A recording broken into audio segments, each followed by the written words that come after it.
রাস্তার নর্তকী তো তোমারে ধোকা দিছে। তোমারে যেই পাউডার লাগাইয়া, ফেয়ার এন্ড লাভলি লাগাইয়া, মেকআপ লাগাইয়া দেখাইছিল, একটু পরে ঘরে গিয়ে আবার নিজেই এটা পানি দিয়া ধুইয়া হালাইয়া দিছে। তে যদি বলো যে এই বেহায়া নারী, বেপর্দা নারী, এতগুলো পাউডার সুনু ফেয়ার এন্ড লাভলি ডইলা যে রাস্তায় দেখাইলা বেড়াইতে রে, কানড়ি ধুইয়ালাও কা, আমি যে ধোকা দিছি তারে। পুরুষ নামের ওই বেউকুফ বুঝলো না কেন? যুবক নামের ওই আহাম্মক বুঝলো না কেন? আমি যে তাকে ধোকা দিয়েছি। এজন্য বেহায়া নারী ধোকা দেয়, বেপর্দা নারী ধোকা দেয়, মোবাইলের অশ্লীল নারী তোমাকে ধোকা দিচ্ছে। তোমার চরিত্র নষ্ট করে দিছে, তোমার হাতকে তোমার নাপাক করে দিছে, তোমার লজ্জাস্থানের সক্ষমতা নষ্ট করে দিচ্ছে, তোমার কোমরের শক্তি নষ্ট করে দিতেছে, তোমার যৌবনের হিম্মত বরবাদ করে দিতেছে। এর চাইতে বেশি যে আমি আর বলতে পারলাম না আমার ওস্তাদ সামনে, আমার মুরব্বীরা সামনে, তাহলে আমি পারলে আরো খোলামেলা কইতাম। বুঝলি যে আমার ওস্তাদ। কিন্তু আমার সন্তান, আমি তোমাদের কল্যাণ চাই, আমি এক ফেরিওয়ালা। এজন্য বন্ধু, দোস্ত আমার, সাথী আমার, আমি লম্বা বয়ান করতে চাই না। আমি অনুরোধ করছি বাবাদেরকে, আপনারা আপনাদের সন্তানদের প্রতি নজর দেন, আপনারা আপনাদের মেয়েদের দিকে নজর দেন, আপনারা আপনাদের স্ত্রীর দিকে নজর দেন। স্ত্রী যদি চরিত্রহীন হয়, স্ত্রী যদি বেপর্দা হয়, ছেলে যদি বেনামাজি হয়, মেয়ে যদি বেহায়া বেপর্দা হয়, এই মুসলমান বাপ, এই জিন্দেগির কোনো অর্থ নাই, এই বিদেশ থাকার কোনো অর্থ নাই, এই কামাই রোজগারির কোনো অর্থ নাই রে বাপ। এই খাট আর এই সোফা, এই ফার্নিচার আর এই বিল্ডিং, এই দালান আর খাট পালং, খোদার কসম, না তোমারে মুক্তি দিবে, না তোমার সন্তানকে মুক্তি দিবে। তোমার সন্তানকে মুক্তি দিবে না, তোমার ফ্যামিলিও বরবাদ, তুমি নিজেও বরবাদ, অভিভাবকও বরবাদ, বিবি বাচ্চাও বরবাদ। দোস্ত আমার, বন্ধু আমার, এটুকু যদি বিবেক কাজ না করে, সে মানুষ না, সে মোমেন হতে পারে না। আল্লাহ নবী তো বলছেন গুনাহ কি? আল্লাহ নবী সাল্লাল্লাহু আলাইহি ওয়াসাল্লাম বলছেন, মা হাকা ফি সাদরিক, যেই জিনিস তোমার অন্তরে খটকা তৈরি করে, সংশয়, যেই জিনিস তোমার অন্তরের মধ্যে বিব্রত ভাব, কাজটাকে ঠিক করতেছি কিনা, উচিত হচ্ছে কিনা, এতটুকু যদি অনুভূতি হয়, এটাও ছেড়ে দেওয়া, কারণ এটাও ধরে নাও গুনাহ। অর্থাৎ একেবারে স্বচ্ছ, স্পষ্ট, হালাল, বৈধ, শতভাগ পিওর এমন জিন্দেগি তুমি গঠন করো। দামা ইয়ারিবুকা, আল্লাহ নবী সাল্লাল্লাহু আলাইহি সাল্লাম বলছেন, যা তোমার দিলে সন্দেহ তৈরি করে, সংশয় তৈরি করে, সেটাও ছেড়ে দাও, সেটাও ছেড়ে দাও।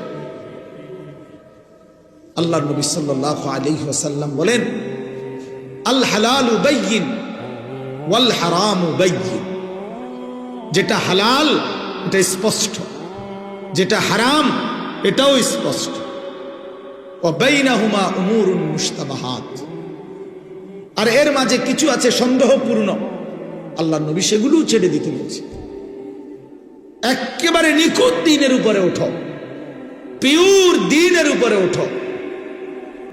তারাকতুকুম মুহাজ্জাতান বাইদাআ লাইলুহা কানাহারিহা, আল্লাহ নবী সাল্লাল্লাহু আলাইহি ওয়াসাল্লাম বলেন, উম্মত, আমি 23 বছরে তোমাদেরকে একেবারে ধবধবে পরিষ্কার স্বচ্ছ এক আকাশ, এক আলোকিত এক দ্বীনের সামনে রেখে গেলাম, দ্বীনের উপর।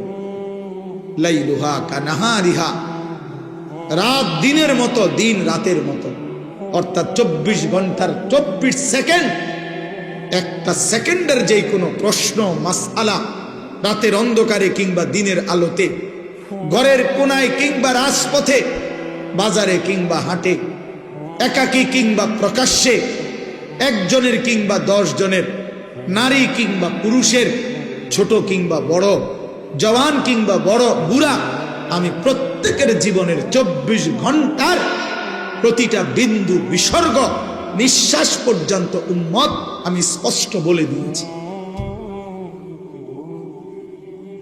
কারো কোনো কিছু, কারো কোনো বিষয় আমি অস্পষ্ট রেখে যাই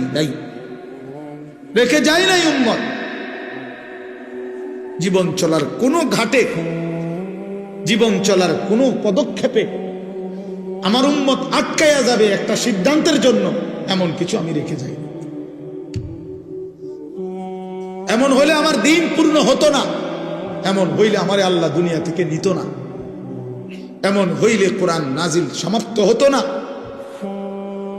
বরং যেদিন পূর্ণ হয়েছে সবকিছু 16 আনা, সেদিনই আমার আল্লাহ তাআলা আমাকে জানাইছে আল ইয়াউমা আকমালতু লাকুম দীন, আজ বন্ধু আমি দিন পূর্ণ করলাম।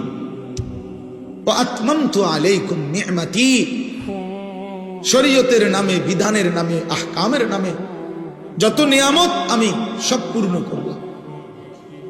তাইলে বাপ আমার, বন্ধু আমার, জীবন চলার পথে যদি হালাল হারামের পার্থক্য না থাকে সে মুসলমান না। জায়েজ না জায়েজের পার্থক্য যার মধ্যে নাই বাবা, সে মুসলমান না, সে মুমিন না। গুনার নাফরমানিতে লিপ্ত হয় যে আমি হই আর আপনি হন, সে ইমানদার থাকেন। কোরআন হাদিস আছে, একেবারে বিশুদ্ধ হাদিস। আল্লাহর নবী সাল্লাল্লাহু আলাইহি সাল্লাম বলেন, লা ইয়াজনি জানি হিনা ইয়াজনি ওয়া হুয়া মুমিন। দোস্ত, নিষেধ করছিলাম না দুজন চলে যাও এখান থেকে, বাইরে গিয়ে মোবাইলের ছবি উঠাও, ফালতু কোথাকার। তোমার মতো 2 জন উঠতে গেলে আরো 60 জন বইতে পারবে, মানুষ জায়গা পায় না। দেখো না এখন সুন্দর লাগছে নি যে সবাই ঠিক কইছে, মানে বেটকি মারছে, বেওকুফ কোথাকার। এটা নিষেধ করলাম না, কিছু ছেলে পেলে এমনই হয়। এই মানসিকতাটা এমন যে হুজুর আমি তো আসলে কারো কথাই শুনি না, আপনার কথা শুনবো কীর্তন। আমি এত বড় অসভ্য যে আমি তো কারো কথাই শুনি না। আমি অসভ্যরে তো কেউ কোনোদিন ঠিক করতে পারে না। আমি তো সিদ্ধান্তই নিছি যে হুজুর আমি কারো কথা শুনবো না, আমি আমার মতো চলব, আমার যেটা ভাল লাগে এটা। আমনে নামনের বাফেও যদি কয় আমি শুনবো না। আফসুস বাপ, আফসুস। ছেলেরা ঠিক করো না, এমনি শোনো বাবা, এটা অনেক বড় নাফরমানি জিন্দেগি। আমি এক ছেলেকে বলতেছি না, সবার জন্য। কোনো বাঁধনে আমি মানি না, আমি আমার কোনো অভিভাবক নাই, কে আমার আল্লাহ আমি জানি না।